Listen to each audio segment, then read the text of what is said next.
Hello guys, क्या हाल है? सब खैरियत से हैं? उम्मीद है कि आप सब ठीक होंगे, फिट फाट होंगे।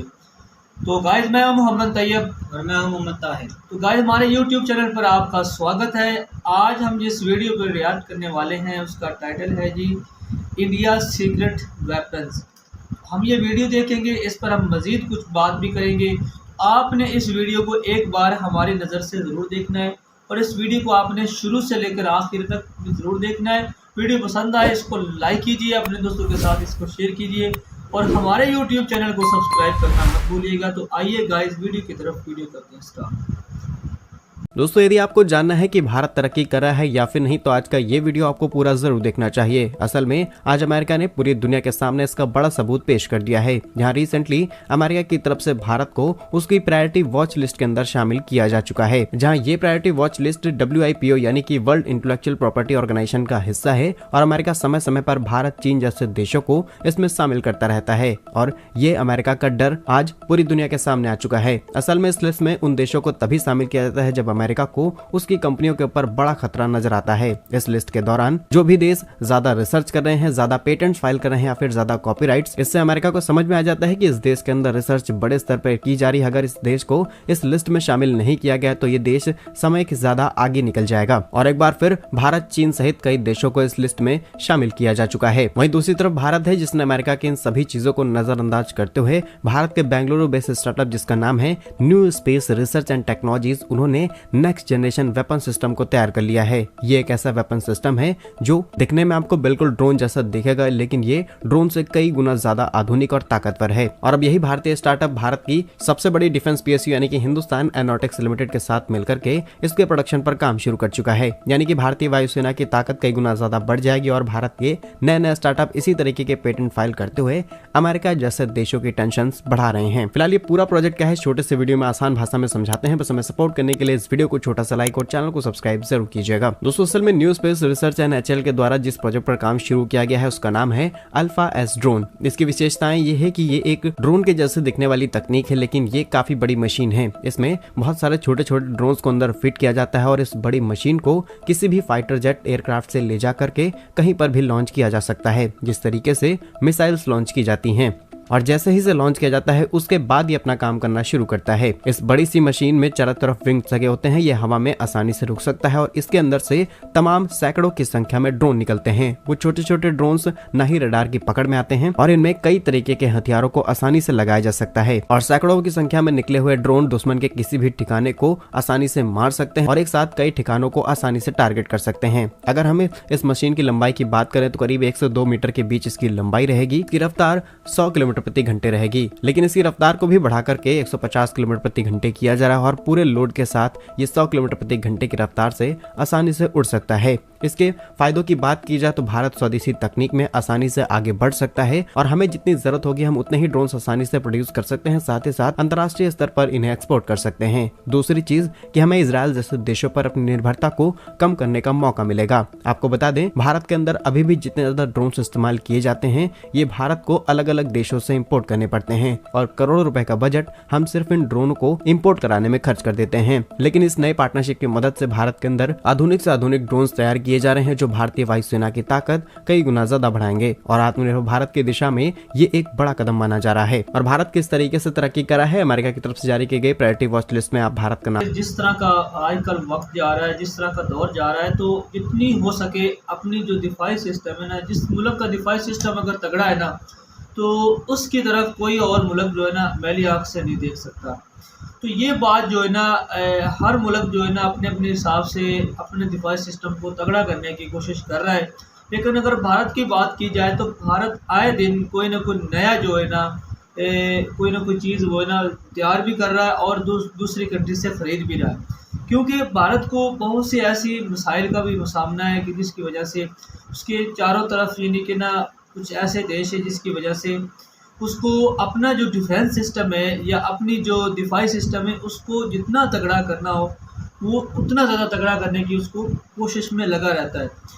तो अगर बात की जाए कि जिस तरह अभी इन्होंने एक जो नया प्रोजेक्ट जो बनाया या शुरू किया है ड्रोन का, ये वाकई जो है ना बेकमाल का है।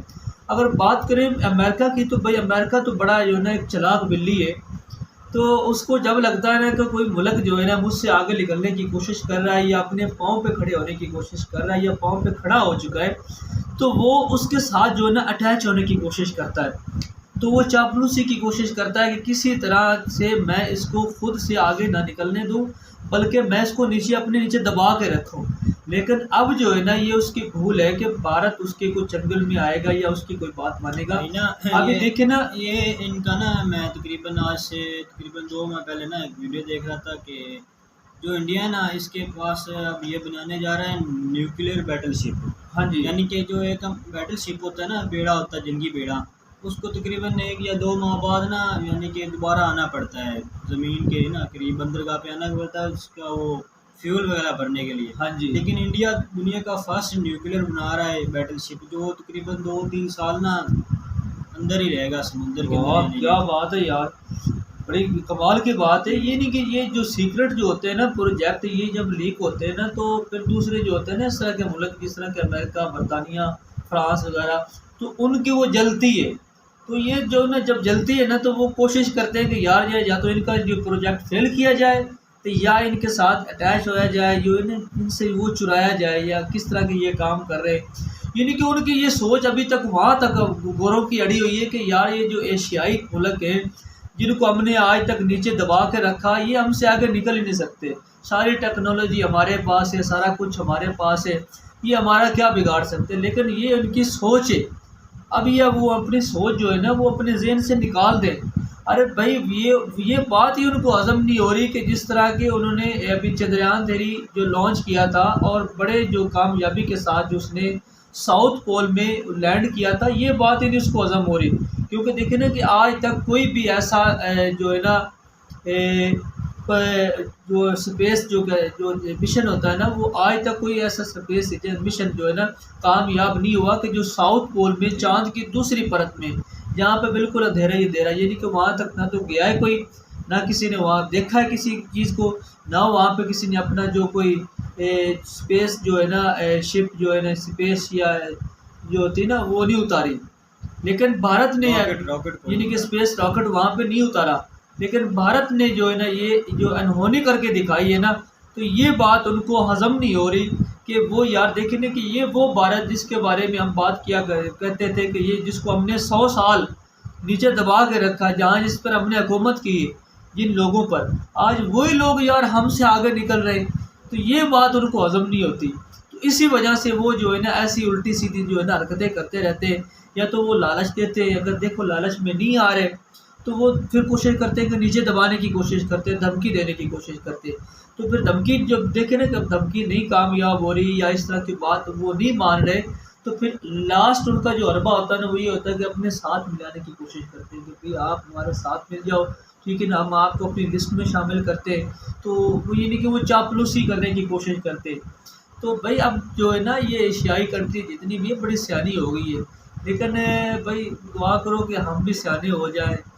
लेकिन है तो मुश्किल सी बात कि अभी देखें कि अभी जिस तरह अभी वॉर शुरू हुआ था यूक्रेन और रशिया का, बड़ी इम्पोर्टेंट बात आपको बताना लगा हूँ गाइस कि रशिया और यूक्रेन की जब ये जंग शुरू हुई तो उसने ऑफ़र की रशिया ने भारत को कि भाई आप हमसे जो है ना तेल ख़रीद लो, पेट्रोल ख़रीद लो। तो जो है ना अमेरिका उसने काफ़ी ज़्यादा जो है ना दबाव दिया, वो दबाने की कोशिश की कि आप रशिया से तेल नहीं ख़रीदेंगे, आप उससे तेल नहीं ख़रीदेंगे। तो लेकिन भारत ने कहा कि भाई नहीं, ऐसा नहीं हो सकता, ये हमारे मफाद है, ठीक है ना। जी। अगर ये हमारे मुल्क के मफाद के लिए, हम ये अपनी आवाम के मफाद के लिए कर रहे हैं, इसमें हमारा फ़ायदा है। हम जब जहाँ पे हमारा फ़ायदा होगा हम जाएंगे, हम वो तेल ख़रीदेंगे। तो देखिए कि भाई उसने जो है ना काफ़ी ज़्यादा जो है ना उस जो है ना उस पे वहाँ से तेल ख़रीदा। आज वहाँ पे तेल की किल्लत नहीं है, पेट्रोल की किल्लत नहीं है, डीज़ल की किल्लत नहीं है। तो इसकी वजह क्या है कि जो भारत है वो आज़ादाना फ़ैसले करता है, वो किसी के दबाव में नहीं आता, वो किसी की सुनता नहीं है। जो भी उसके अपने मुल्क के मफाद के लिए होता है वो फ़ैसला करता है वो। तो ये बहुत अच्छी बात है, क्योंकि जब तक आपके आज़ादाना फ़ैसले नहीं होंगे आपका मुल्क जो है ना तरक्की नहीं करेगा। तो आज तरक्की का जो भारत का राज है वो यही राज है कि वो आज आज़ादाना तौर पर जो है ना अपने फ़ैसले कर रहा है और जो है ना अपनी पब्लिक के लिए सोच रहा है।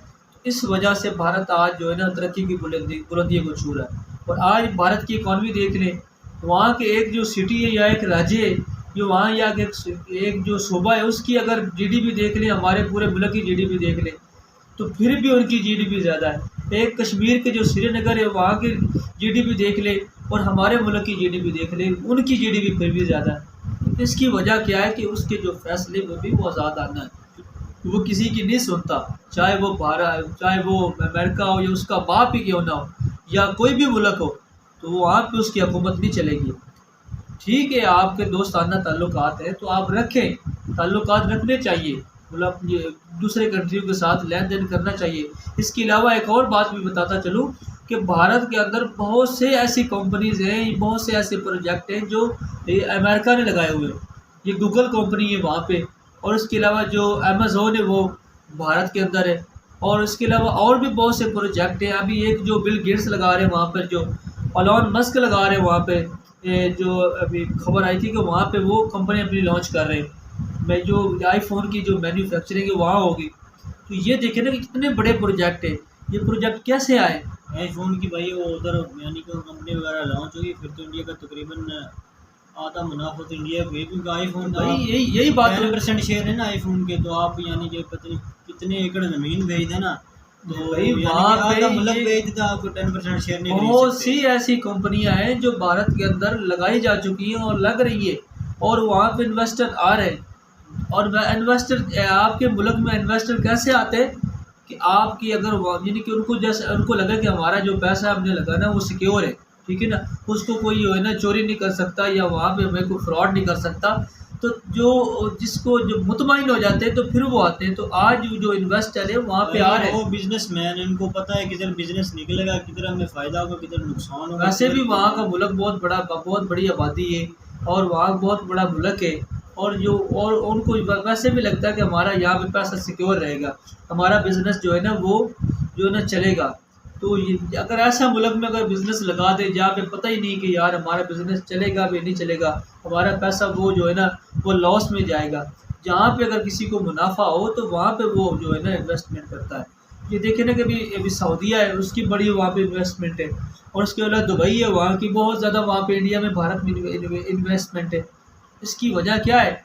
उनको लगता है कि हमारा पैसा वहाँ पे सिक्योर है, और हमारे जो बिज़नेस है या हमारे जो इन्वेस्टमेंट है वो हमें डबल मिलेगी, और हमें वहाँ पे कारोबार चलेंगे। इसका फ़ायदा दोनों को होता है ना, यानी कि अगर इन्वेस्टर पैसे लगा रहा है उसको भी फ़ायदा होगा, और जिस मुल्क में वो लग रहे प्रोजेक्ट उनको भी फ़ायदा होगा। तो ये बड़ी कामयाबी भारत के लिए, तो बहुत अच्छी बात है। और जो था ना एक जो दिफाई सिस्टम है, इसमें कोई भी मुल्क जो है ना वो विसा नहीं खाता, कहते विसा नहीं खाता, यानी कि वो उस पर अपने जो है ना ये जो जितनी मुमकिन हो सके उसको सिक्योर करने की कोशिश करता है।